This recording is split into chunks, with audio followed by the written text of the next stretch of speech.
പുലിക്കളി അടക്കമുള്ള എല്ലാ ഓണാഘോഷങ്ങളും ഒഴിവാക്കി തൃശൂർ കോർപ്പറേഷൻ. വയനാട് ദുരന്തത്തിന്റെ പശ്ചാത്തലത്തിലാണ് തീരുമാനം.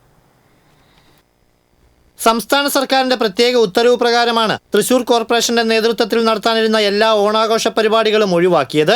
ഇതോടെ കോർപ്പറേഷൻ ഡിവിഷൻ തല ഓണാഘോഷം, കുമ്മാട്ടി, പുലിക്കളി ഉൾപ്പെടെയുള്ള ആഘോഷങ്ങളും ഒഴിവാക്കും. ഇത് സംബന്ധിച്ച് മേയറുടെ അധ്യക്ഷതയിൽ ചേർന്ന കക്ഷി നേതാക്കളുടെ യോഗത്തിലാണ് തീരുമാനം. വയനാട് ദുരന്തത്തിൽ മരണപ്പെട്ടവർക്കുള്ള ആദരസൂചകമായി കോർപ്പറേഷൻ കൗൺസിലർമാരും ഉന്നത ഉദ്യോഗസ്ഥരും ഓണാഘോഷ പരിപാടികളുടെ ഭാരവാഹിത്വത്തിൽ നിന്നും ഒഴിഞ്ഞു നിൽക്കണമെന്നും ഇതുമായി ബന്ധപ്പെട്ട സംഘടനകൾ ഇതിനായി സ്വരൂപിച്ച പണം വയനാടിന് നൽകണമെന്നും മേയർ MK വർഗീസ് അഭ്യർത്ഥിച്ചു.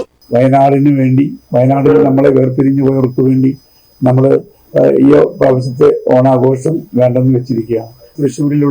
തൃശ്ശൂർ കോർപ്പറേഷന്റെ പരിധിയിലുള്ള എല്ലാവരും തന്നെ ഇതിനോട് സഹകരിക്കണം. അപ്പൊ അതുകൊണ്ട് ഇതിൽ പങ്കുചേർന്ന് ഇത് ഓണാഘോഷത്തിന്റെ ഭാഗമായി നമ്മൾ ചെലവഴിക്കാൻ ഉദ്ദേശിക്കുന്ന സാമ്പത്തികം മൊത്തം ദുരിതാശ്വാസ നിധിയിലേക്ക് കഴിയുന്നവരൊക്കെ സഹകരിച്ചു കൊടുക്കണം എന്നാണ് എന്റെ അഭിപ്രായം. അതേസമയം കുമ്മാട്ടി, പുലിക്കളി സംഘങ്ങൾ ആഘോഷങ്ങൾ ഒഴിവാക്കി അതാത് ദേശങ്ങളിൽ ചടങ്ങ് മാത്രമായി നടത്താനും ആലോചനയുണ്ട്.